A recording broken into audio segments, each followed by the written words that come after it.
అనుకోరు. అండ్ ఆమె ఎఫిషియన్సీని కూడా తక్కువ చేసే అవకాశం ఏం లేదు, తక్కువ చేసి చూడలేం కదా. బేసికలీ ఆమె మార్చే అవకాశం ఉండవచ్చు అని చర్చ నడుస్తుంది. మారుస్తారా లేదా తెలియదు, ఇంకా ఇప్పటికి మనకు డిసైడ్ కూడా కాలేదు. ధర్మేంద్ర ప్రధాన్ విషయంలో చర్చ నడుస్తోంది. ఇప్పుడు ఇక్కడ రెండు అంశాలు. ఒకటి, ప్రస్తుతం నీట్ వ్యవహారంలో ఆయన రాజీనామా చేయాలని ఈ కాక్రోచ్ ఉద్యమాలు అందరూ ఆయన రాజీనామా చేయాలని పట్టుబట్టుకుని ఉన్నారు. అయితే ధర్మేంద్ర ప్రధాన్ గారు నిజంగా ఆయన మినిస్టర్ గా ఎంతగా పనిచేస్తున్నారో ఒకవైపు ఉంటే, పార్టీ విజయ తీరాలకు చేరడంలో, ఆయా రాష్ట్రాల్లో పార్టీని గెలిపించడంలో ధర్మేంద్ర ప్రధాన్ పాత్ర చాలా కీలకం. ఫర్ ఎగ్జాంపుల్ మీరు బీహార్ ఎలక్షన్స్ లో కావచ్చు, ఈవెన్ మహారాష్ట్రలో కావచ్చు, ఈవెన్ అటు ఒడిశాలో ఆయన ఒడిశాకు సంబంధించినటువంటి నాయకుడు. ఒడిశాలో బీజేపీ అధికారంలోకి రావడానికి ధర్మేంద్ర ప్రధానే కారణం. ఈవెన్ బెంగాల్లో బీజేపీ అధికారంలోకి రావడానికి ధర్మేంద్ర ప్రధానే కారణం. సో ఇప్పుడు ఎలాగూ ఇక్కడ మంత్రివర్గం నుంచి తీసేయాలని, మంత్రిగా రాజీనామా చేయాలని విమర్శలు వస్తున్న టైంలో ఆయనను తొలగించి పార్టీకి ఆయనను తీసుకెళ్లే అవకాశం కూడా ఉంది. బికాస్ నితిన్ నబీన్ టీంలోకి ధర్మేంద్ర ప్రధాన్ పంపించే అవకాశం కూడా లేకపోలేదు. సో అక్కడ ఆయన ఎక్కువగా వాడుకునే అవకాశం ఉంది. తెలుగు రాష్ట్రాల నుంచి ఒకసారి మాట్లాడాలి, ఇది చాలా ఇంట్రెస్టింగ్ అంశం. ఇప్పుడు ఇక్కడ అందరికీ చర్చ ఏంటంటే బండి సంజయ్ గారి గురించి మాట్లాడతారు. బండి సంజయ్ గారు ఇప్పుడు హోంశాఖ సహాయ మంత్రిగా ఉన్నారు. ఆయన మంత్రి పదవి పోతుంది అని చెప్పేసి ఒక ప్రచారం చేస్తూ ఉన్నారు. బేసికల్లీ ఆయన కొడుకుకు సంబంధించిన విషయం రావడం, ఇవన్నిటి మధ్య ఆయన మీద చాలా మంది ఒక వ్యతిరేక ప్రచారం నిర్వహించిన నేపథ్యం. నేను ఇందాక చెప్పింది ఎగ్జాంపుల్ అదే. 2021లో అంటే ఎవరు ఊహించిన విధంగా కొన్ని నిర్ణయాలు ఉంటాయని చెప్పడానికి. ఈవెన్ హోంశాఖ సహాయ మంత్రిగా ఉన్నటువంటి కిషన్ రెడ్డి గారిని క్యాబినెట్ లోకి తీసుకున్నారు గతంలో 2021లో, క్యాబినెట్ మినిస్టర్ చేశారు. సో ఇప్పుడు నిజంగానే సంజయ్ గారిని తొలగిస్తారా ఏమో, ఐ డోంట్ థింక్ సో. నేనైతే అనుకుంటారని నేను అనుకోవట్లేదు. బట్ ఒకవేళ నిజంగానే ఇంకెవరైనా వేరే వాళ్ళని అకామిడేట్ చేయాలనుకుంటే ఇంకొకరిని తీసుకునే అవకాశం ఉందే గానీ ఇక్కడ నుంచి తొలగించే అవకాశం, అంటే అట్లాంటి మెసేజ్ మాత్రం బీజేపీ అధిష్టానం ఇవ్వదు అని నా అభిప్రాయం. ఇంకెవరైనా తీసుకోవాలనుకుంటే ఈటల రాజేందర్ గారిని తీసుకుంటారేమో, లేకపోతే అరుణ గారిని మినిస్ట్రీలోకి తీసుకోవచ్చు మహిళా కోటాలో. సో ఈవెన్ ఈటల రాజేందర్ గారిని మినిస్ట్రీలోకి తీసుకున్నా కూడా, అంటే ఎందుకంటే తెలంగాణ రాబోయే రోజుల్లో నెక్స్ట్ తెలంగాణ మీద ఫోకస్ చేశారు.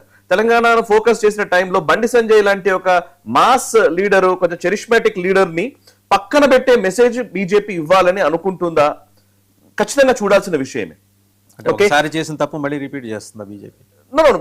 చెయ్యారనే నేను అనుకుంటున్నాను చాలా స్పష్టంగా. నాకైతే ఉన్న అభిప్రాయం అది. బికాస్ ఎందుకంటే సౌత్ మీద ఎందుకనో అండర్స్టాండింగ్ అయితే బీజేపీకి ప్రాపర్ గా లేదని అది ఖచ్చితంగా ఉన్న మాటనే.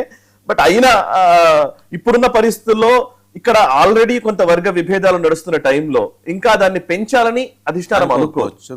మిగిలిన ఆంధ్రప్రదేశ్ అంటే ఆంధ్రప్రదేశ్ లో ఆల్రెడీ ఒక సహాయ మంత్రి ఉన్నారు ఆంధ్రప్రదేశ్ బీజేపీ నుంచి. తెలుగుదేశం నుంచి రామ్మోహన్ నాయుడు గారు ఉన్నారు.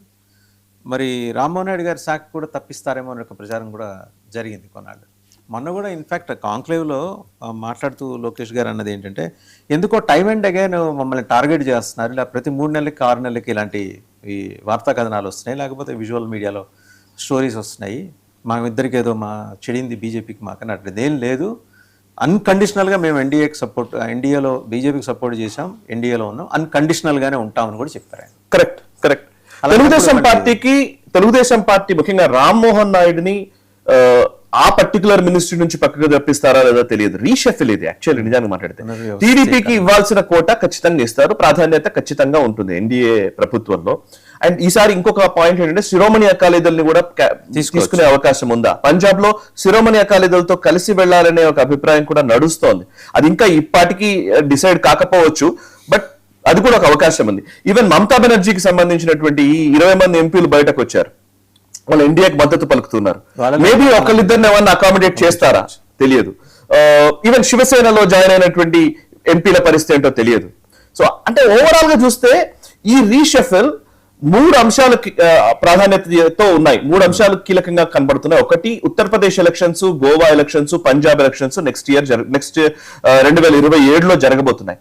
సో ఆ ఎలక్షన్స్ ని దృష్టిలో ఉంచుకుంటారు డెఫినెట్ గా. రెండోది ఏంటంటే ఇప్పుడు యూత్ కి ప్రాధాన్యతనిచ్చే అవకాశం ఉంది. ఇప్పుడు కర్ణాటక నుంచి మేబీ తేజస్వి సూర్యాని ఎంఓఎస్ గా తీసుకునే అవకాశం ఉంది. తేజస్వి సూర్యాని కొంచెం ఎలివేట్ చేయవచ్చు. ఇప్పుడు తెలంగాణ, ఆంధ్రప్రదేశ్ నుంచి ఇంకెవరికైనా వేరే వాళ్ళకి అవకాశం ఇస్తారా? సో ఎంఓఎస్ గా ఉన్నటువంటి ఇప్పుడు ప్రస్తుతం ఉన్నటువంటి నాయకుల్ని మారుస్తారా? అన్ని మనం స్పెక్యులేషన్స్ లో ఉన్నామండి. ఎవరి ప్రయత్నాలు వాళ్ళు చేస్తున్నాం. ఈ ప్రయత్నాలు ఏవి ఢిల్లీలో పనిచేయవు. పెమ్మసాని చంద్రశేఖర్ ఆల్రెడీ ఉన్నారు, చంద్రశేఖర్ ఆల్రెడీ ఉన్నారు. జనసేనని ఏమైనా అకామిడేట్ చేస్తారా? చేస్తే అప్పుడు తెలుగుదేశం నుంచి ఒకళ్ళని తప్పించే అవకాశం ఖచ్చితంగా. ఎందుకంటే రెండు భాగస్వామ్య పక్షాలకి ఆంధ్రప్రదేశ్ 3 ఇస్తే తెలంగాణకి 2 ఉంటాయి. కరెక్ట్.